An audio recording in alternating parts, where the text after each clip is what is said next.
Hi, I'm Pablo Agrio, Marine Corps veteran. I served from 1977 to 1984. I was in artillery. My MOS was 0844, fire direction controlman. I basically computed data so that the guns could hit targets accurately. I spent some time in Korea, Okinawa, and in the California area, Southern California. While I was in the military, I was in an auto accident, very bad, left my vehicle totaled. A friend of mine, good friend of mine, ended up a quadriplegic, very traumatic. I also witnessed some serious events in Korea while I was at the DMZ that caused a little bit of trauma.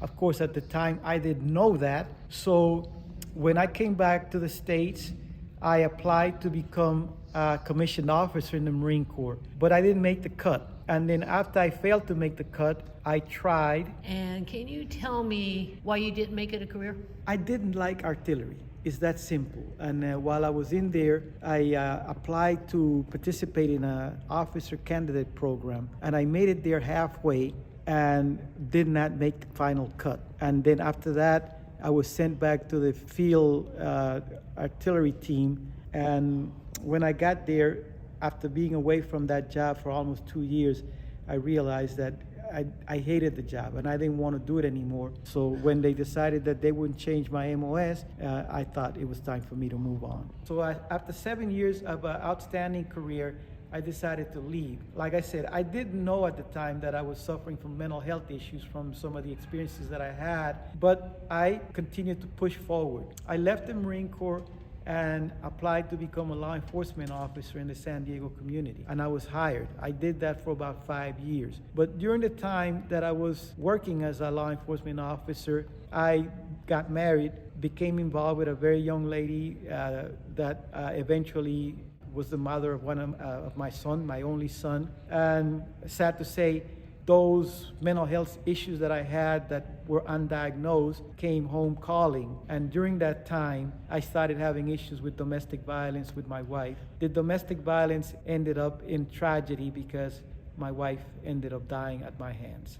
After the tragic death of my wife, my life turned upside down. Of course, I was arrested, charged with murder, prosecuted, and sent to prison. I spent almost 30 years incarcerated and a life sentence, and it just recently, 6-7 years ago, that I was paroled. While I was in prison, I spent the first 20 years of my life blaming everybody else for my problems and in complete denial about some of the horrible things that I'd done, my belief system, and just trying to close my eyes at the horror and the pain that I had inflicted on others because of my mental health issues. Your story really impacts me because I grew up in the Marine Corps, and all the World War II veterans had issues, yes, and they never or rarely talked about them. So I would really love it if you could speak to pick up where you left off. You were in jail for 30 years, is that what you said? Yes, to me? ma'am, in prison for... Okay, in prison for 30 years.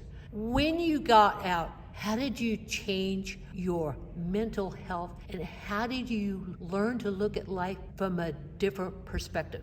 Well, it didn't happen when I got out of prison. It happened while I was in prison. Like I said, the first 2 decades, I was in complete denial, not wanting to face the reality and accepting responsibility for my bad behavior. But there came a point during that time, battling depression and feeling like life wasn't worth living, that I suffered what I would like to call a spiritual conversion. I went back to my religious roots and sought help, where I went back to my faith and sought to find redemption in the Word of God. And so when I did that, it became easier for me then to start looking at myself in the mirror and really start to analyze who I was, where I'd been, what my belief system had been, and taking responsibility for what I had done. And of course, this all was connected with the hearings that I had to go to before the Board of Parole hearings,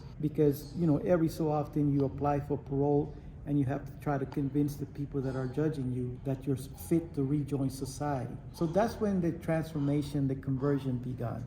And as you can tell, it was a long process, but eventually I was able to get to a point where the powers to be felt like I was not a danger to society anymore, and that I was deserving of a second chance. I was paroled to the VA campus right here in West LA, and through the assistance of a nice lady, a psychologist that used to go to the prison system to work with veterans. And so she helped me to get to the West LA VA. It was approved by the government, and that was the best thing that could have happened to me. When I got to the West LA VA, I decided to seek help for my mental health issue. And it was then that I finally discovered that I suffered from PTSD. And they helped me to apply for my Service Connect and all that. And it was during my therapy session, talking about all the stuff that had happened to me since childhood, that my therapist at the time then suggested that I write a book about my story, because she thought it was such a compelling story that it needed to be told, because it might help somebody else prevent making the same mistakes that I made. And so I wrote the first chapters of the book with her assistant as part of my therapy. And eventually, before the book was published, I decided to title the book In Pursuit of Happiness, because it occurred to me that all the mistakes that I'd made in my life were simply because I was looking for happiness, trying to be happy in my life.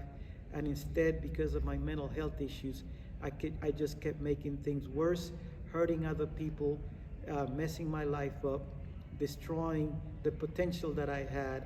And today, I'm happy to say that I'm in a better place. I'm still in therapy, and working with organizations and groups like VetArt.org helped me to find a mission in my life. I want to thank you very much for the opportunity to do this interview, and I just want to say that if there's any groups or organizations out there that would like to hear my story, please get in touch with me, because writing the book was one thing, but the main thing to me is to be able to tell my story, to share what happened to me, to keep other people, especially young men, from making the same mistakes that I made. Thank you very much. Semper Fi. God bless.